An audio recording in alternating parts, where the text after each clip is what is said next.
Hi everyone, in front of me I've got MOTOROLA Moto G73 and let me share with you how to show battery percentage on the status bar in this device.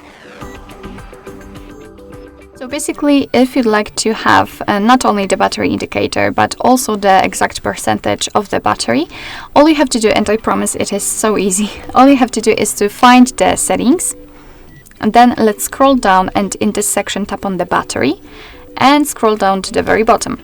As you can see, we've got the battery percentage option, which is, of course, in my case, turned off as I've got only the battery indicator. So we have to tap on turn on. And as you can see, actually immediately we will have the exact percentage of the usage of the battery next to the battery icon. So basically that's all. This is how to show battery percentage on the status bar in your MOTOROLA Moto G73. Thank you so much for watching. I hope that this video was helpful, and if it was, please hit the subscribe button and leave the thumbs up.